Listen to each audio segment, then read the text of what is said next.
dinhi sa kalibutan ang gustong ipakita sa Ginoo nga ang mahimong taas or labing dako kinahanglan nga kadtog yung magpaubos sa kaugalingon.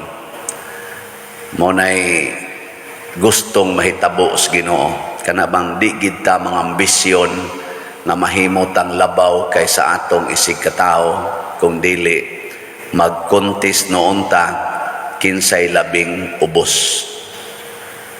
Sa inyong balay, kung sa may inyong giilugan dito, kinsay musugo o kinsay mahimong sulugoon? Sa inyong balay ba? Kay kamura ba sang mga ginikanan? Kamura ba'y tigtudloan ng inyong mga anak ng ranggo-rangguhan dayon ba? Ranggo-rangguhan. Bisag kaming mga pari na amasad may ranggo-ranggo. Gahapon, giordinahan na pagka-obispo si Bishop Ruben Labajo, ang atong bagong auxiliary bishop sa Archdiocese. Kana, ranggo na siya. Tangan gaanang na ang salob-salob dinhib, napay kanang kuan, sungkod, hanap, sige na tagtahod, sige na tag-ana. No, baw-baw dayon. Kana, okay ra na siya gihatag na nanganhin nato, pero ang nagda sa maong posisyon, maoy questionable. Iya ba nang higugmaon ang maong dungog o iya ba nang gamiton sa pagpaubos? Kay magamit man gid sa pagpaubos ang atong ranggo, pananglitan maestra ka. Saon man na nimo pagpaubos imong kaugalingon, ayaw pangasaba sa imong estudyante. Sugot lang ikaw mao'y kasabaan sa estudyante, pero ayaw pangasaba. Gamita ba ang imong authority aron pagpakita nga kamao kang mualagad? Ang pari, dili ang pari mga saba sa Kristan. No, diba no? Sa mulang og ang pari mao'y libakon sa sakristan. Okay ra. Dili mga saba. Muna ang gustos Ginoo. Muna dinhi sa atong kuan, dinhi sa atong unang pagbasa, gipakita nga ang himaya dahil sa Ginoo kung iya yung ipakita nato, ang iya bang himaya dito sa langit nga iyang gipakita ni Propeta Ezekiel, dili nimo tuyoon mahapa ka siyuta. Kanang taas ra kaayo ang iyang himaya. Nya nihapa kuno siya si Propeta Ezekiel. Pero tanawa ra gud ang Ginoo nga mao'y nagda niining maong himaya, kining maong gahom, kining maong dungog. Tanawa ra gud. Nababaw. Na ba? Unsa may iyang gibuhat samtang dinhi siya sa kalibutan, siya mo'y labing ubos.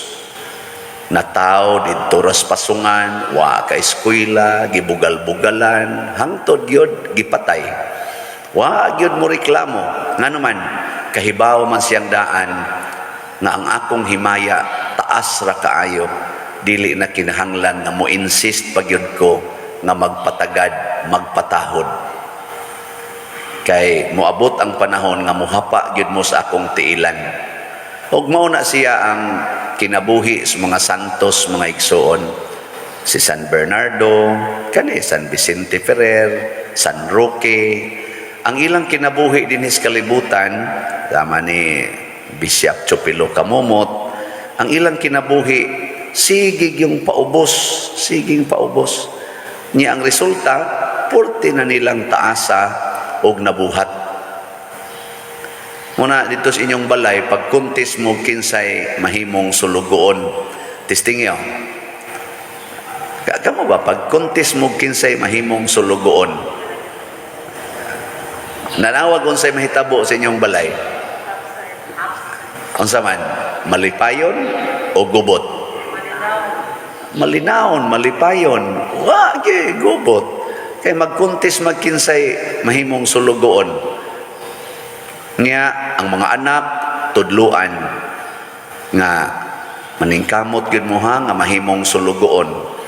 Ngano man pa siya kay inig mahimo na tang sulugoon dinis kalibutan matud pas Ginoo, himuon ta nilang hari ug rayna didto sa langit.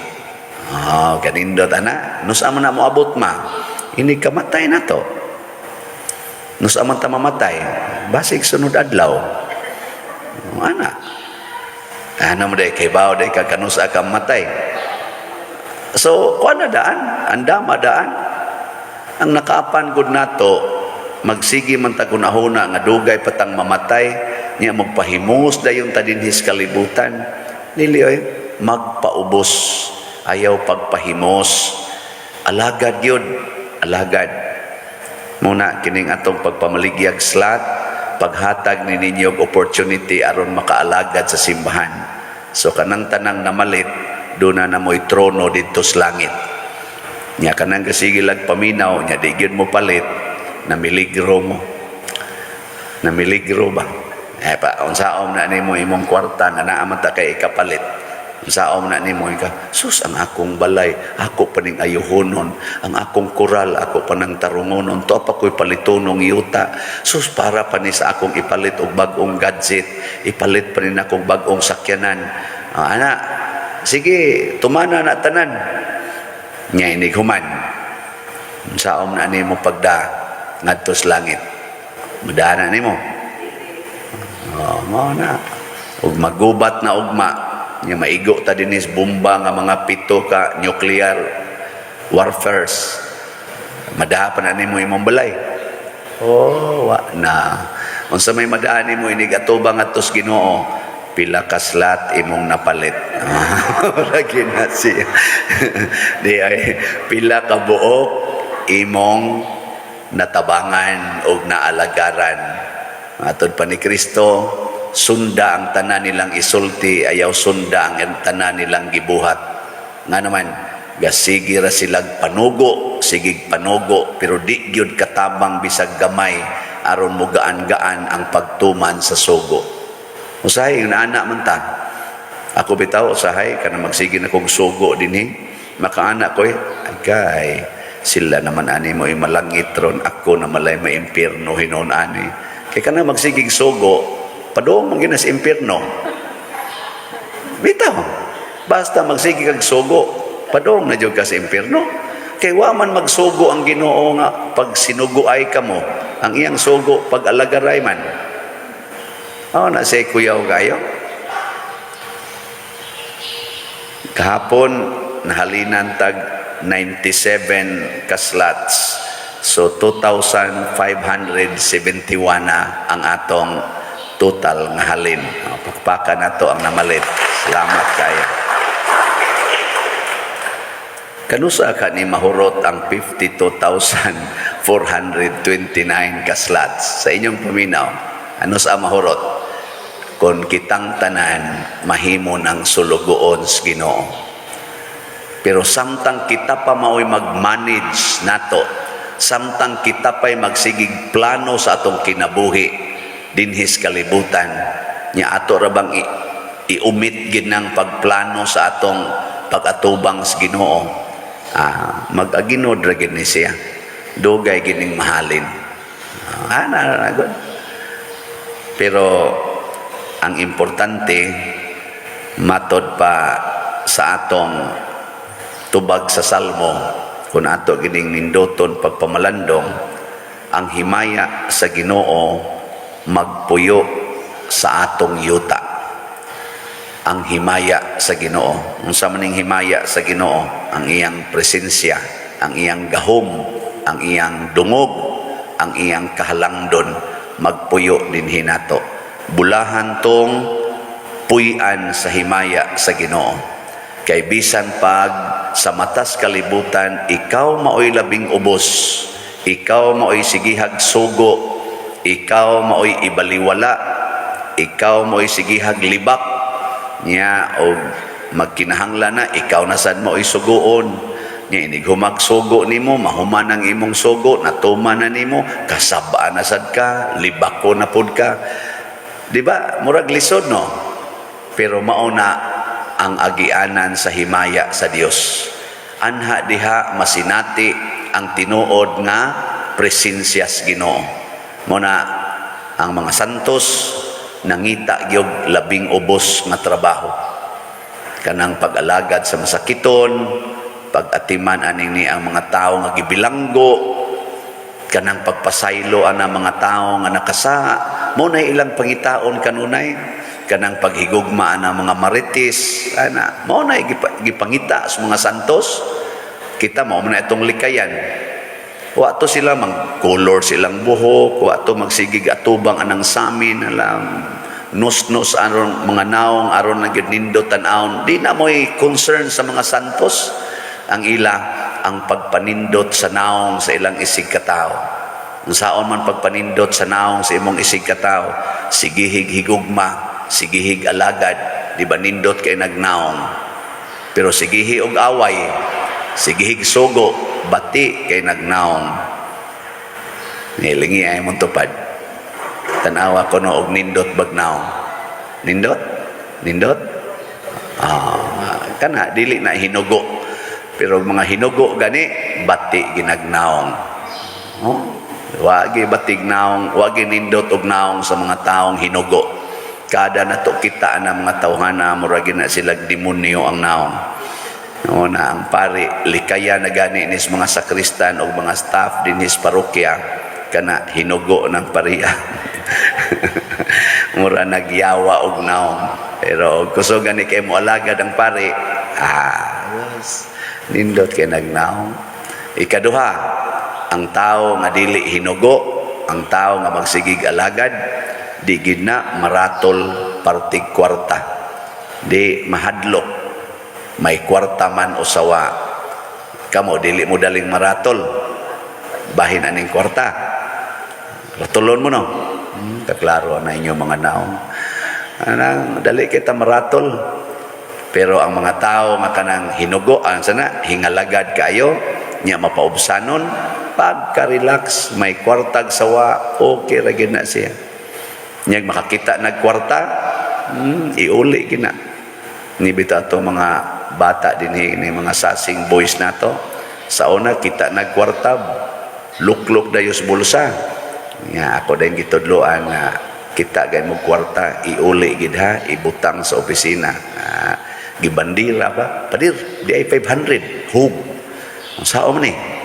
Butang na ngadto. Basig na imo claim ana. O taon-taoran do na may ni claim. Ako, very good kayo da. Kita gi mo sa kwarta to na nauli na. Sabi ako'y kita ato padir. Ilog-ilog din sila. Sige, tagaan ta mo tag 50 kay inyong giuli ang 500. Perting lipaya, masige na silang pangita diha kwarta para ilang iuli dito. Okay, 50 naman. Maura dahil gyapon kwarta gyapon yun naman. Pero ngayon na lang kay nakataon ba? Nakataon o kanang uli bitaw. Kamu di ba gitudluan man ta na sa tong ginikanan no nga ayaw gyud pagkuha ng kwartang dili imo. Gahapon bitaw pagpangaon namo didto kami mga pare gutom na ra ba kikustanan sus na man koy nakit-an nga kadang pinilo nga kwarta mga 5,000 siguro to na 1,500 kula niya may kwarta sa salog akong ikuha kinsa ning kwarta kinsay na hulga ninyo di ako yung gi-announce sumayo ba dito nanaon mga tao na mga pare sa dana wa man gini angkon ambot na pa din kinsa ka ng kwarta nako no pinilo pa kayo kinsay na hulgan di kwarta agad ingon din tong usan ako ka migong pare ang binabihog tanas kolekta ato gihog niya sa kolekta ako sige tri may nang i-plate na nga to di ba?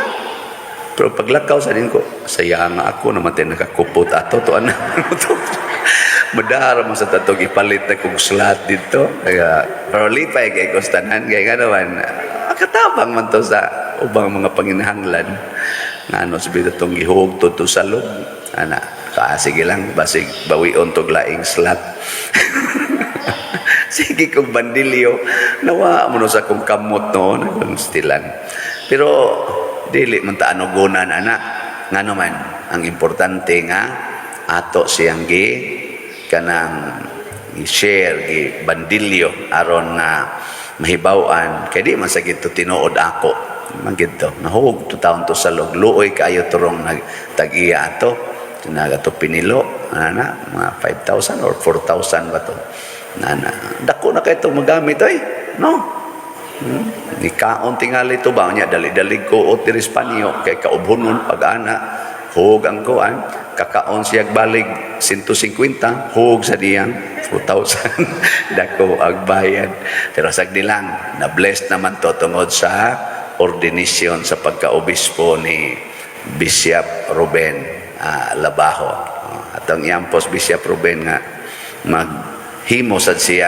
siya padayon siya siyang kabuutan o pagka mapaubsanon nindog ta mga igsoon sa atong kasayuran ang Ginoo mahigugmaon ug maluluyon kaayo busa masaligon kitang mudangop kaniya sa pag-ingon dungga kami Ginoo dungga kami Ginoo nga ang simbahan ilabi na ang nangulo ni ini dili madani sa haylo sa kangitngit mga muyo kita sa Ginoo dungga kami Ginoo nga ang Ginoo manalangin sa kalibutan sa kalinaw ug manalipod sa tanang buot muguba ni ini mga muyo kita sa Ginoo dungga kami Ginoo nga ayuhon sa Ginoo ang mga masakiton ug wag tangon ang pagkamahitason sa tao mga muyo kita sa Ginoo dungga kami Ginoo nga ang buhat sa kalinaw ug kaangayan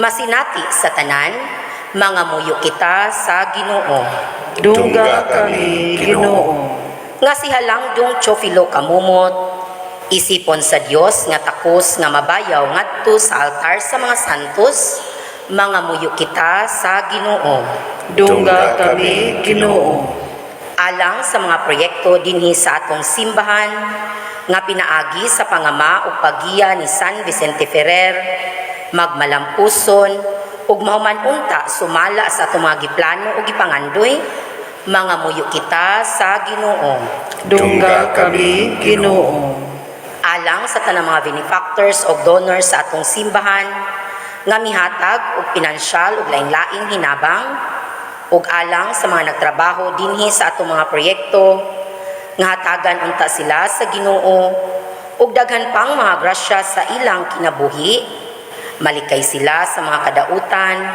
ug mulampos unta ang tanan nilang mga paningkamot mga muyo kita sa Ginoo dungga kami Ginoo nga ang atong mga igsoong nangamatay mopahulay na sa kalinaw uban ni Kristo mga muyo kita sa Ginoo dungga kami Ginoo O Dios sa imong dakong kaluoy dawata kining among mga pangamuyo nga gituboy namo nganha kanimo sa pangama ni San Bernardo pinaagi ni Kristo nga among Ginoo Amen.